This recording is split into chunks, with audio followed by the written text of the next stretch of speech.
Cruise news time, and we've got another cruise ship running from Hurricane Lee, and a nightmare cruise scenario is playing out for a couple of Tampa-based cruise passengers. They're injured and they're stranded in Cozumel, Mexico, unable to get home. Cruise news and my views. Let's talk about it.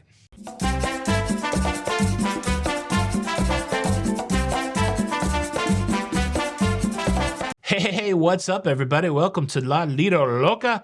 I'm your host, Tony, here with the latest cruise news and views for your face. On Friday the 15th, 2023, September, Friday the 15th, 2023. And we've got a couple major cruise news stories for you. We're going to talk Hurricane Lee. We're going to talk about these passengers stranded in Mexico. And for those that are interested, we're going to talk more about hair.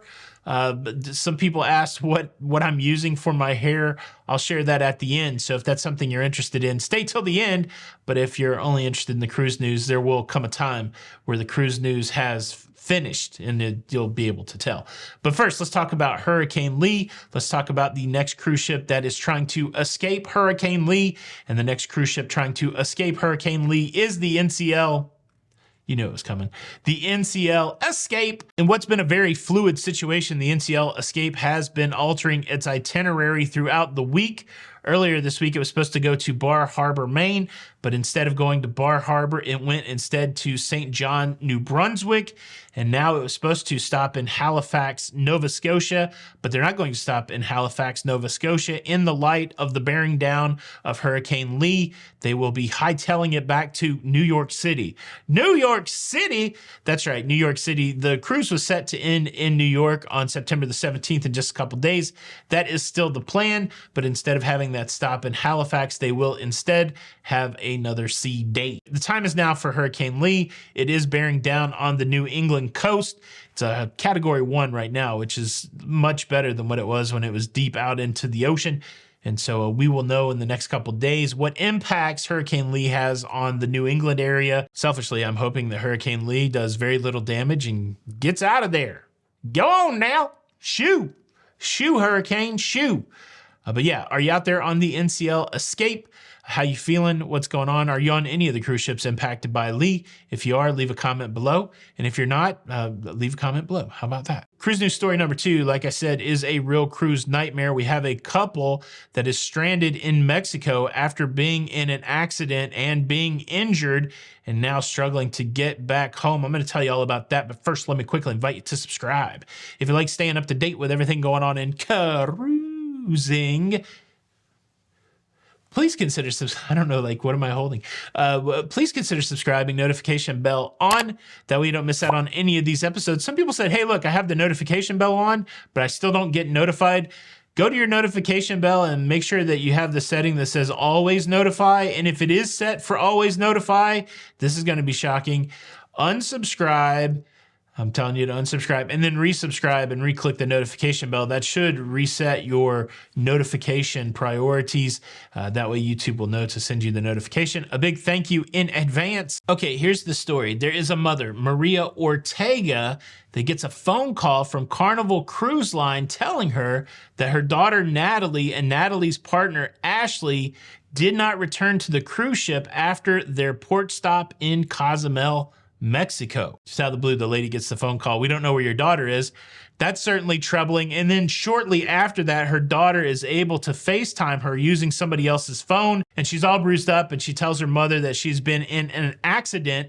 They rented scooters in Cozumel and then somebody ran into them and then drove off. It was a hit and run accident in Cozumel and the injuries were so severe that they took them to the hospital. Natalie went to the hospital with what sounds like a compound fracture. She said the bone was sticking out of her arm, and because she didn't have medical insurance, that they just wrapped her arm up and kind of put her out of the hospital. Her partner Ashley did have some sort of medical insurance, it seems, and she was allowed to be treated at the hospital, but concerns about whether or not Ashley could pay her full bill have been raised. They both look really banged up, but now they're in a predicament. They're in a predicament because they cannot get home. The hospital is telling Ashley that they need anywhere between $10,000 and $20,000 to secure her health care in case the insurance that she has does not pay. And then neither one of them have a passport. They cruised with their birth certificate, and now they are struggling to get out of that hospital, and they are struggling to get out of Mexico.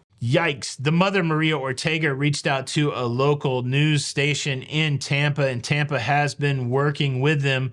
They've reached out to Carnival. They've reached out to the U.S. Embassy. They haven't got a response back from the U.S. Embassy, but they have gotten notification from Carnival that the Carnival care team is working with this couple to help them get back to the United States. What a crazy scenario. It looks like the mom is going to try to fly from Tampa to Cozumel to help them get home. But man, there's a lot going on there. They're going to need some sort of paperwork from the U.S. Embassy there in Mexico so that they can fly back home. There's this question of what it's going to take to get Ashley released from the hospital. Is it going to take some sort of large sum of money? And what about poor Natalie, who apparently has some sort of injury that was untreated, that she's just slinged up there in Mexico?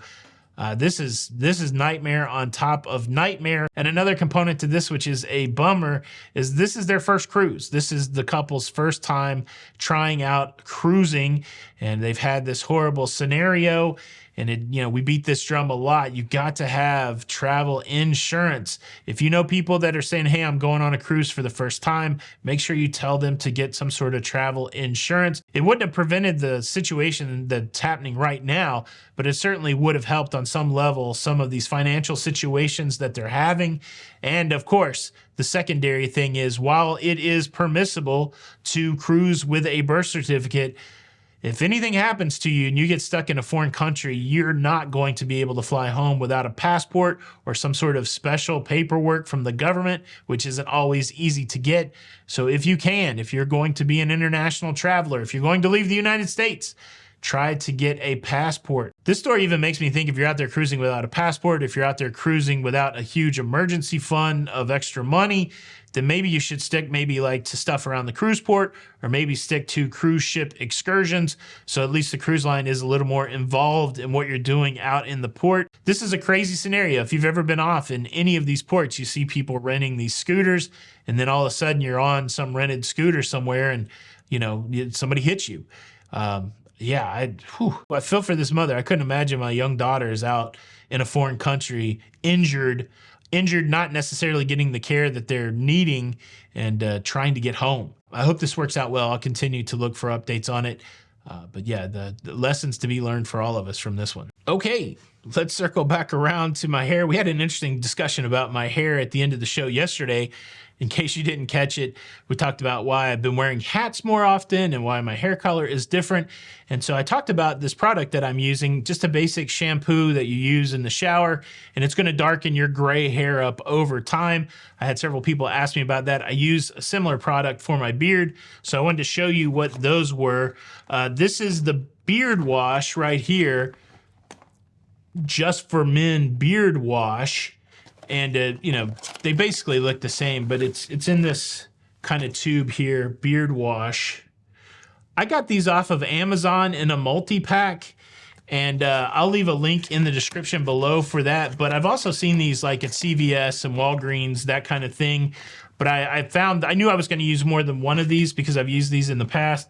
And so I got a multi-pack from Amazon, which was cheaper than what I was paying at the local Walgreens. And then this is the shampoo. It's just a different product. I'm assuming it's a different product. I mean, maybe they'll both work for the same, but I do think the beard has something to do with the coarse hair, so maybe it's a different formulation.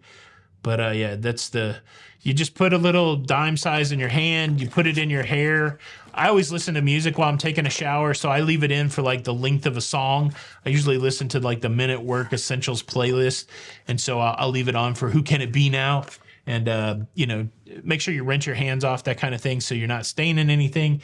And then I also got questions about the hat that I wear sometimes. This is a brimless hat. I also got this hat on Amazon. I've seen it have many different names. When I searched for it originally, I searched for landlord hat. I don't know the history behind that, but this style could be called a landlord hat. I've heard it be called a brimless hat. I've also heard it be called a summer hat. And so I'll leave the link to this particular hat on Amazon in the description, but you could go on the internet and just search for landlord hat, summer hat, brimless hat, and there's a lot of options. This one is secured by Velcro, and I like it. I have a bald spot that I have to protect from the sun. I'm pretty susceptible to, like my dermatologist said that I could probably easily get skin cancer with all the freckles and stuff like that. And so I try to cover my head when I go out, and sometimes I don't want to wear a full hat. Sometimes when I'm filming, I don't want to wear a brim in front of my face, and so I'll cover the old top of the head with this hat, and I like for the way it holds my hair out of the way too. I don't know. Hopefully that's helpful to some folks out there. And I know to some people the conversation's a waste of time, but hopefully you bailed out when the cruise news was over and you're not going to go down in the comments and be like, why are we talking about hats? I came here for, that's why it's at the end. Okay. Just so you know. But yeah, there you go. That's Hair Color and Hats 101 by Tony B. I got this shirt at JCPenney's in case anybody asks. All right, this is Tony for Life. I got this watch from Casio. All right, that's my outfit for the day. Okay. Thank you guys so much for stopping by. I hope you have a great weekend. This is Tony for La Lido Loca, and until the next time, we'll see you on the Lido. Bye. Cruise news, cruise news, cruise news, it's over.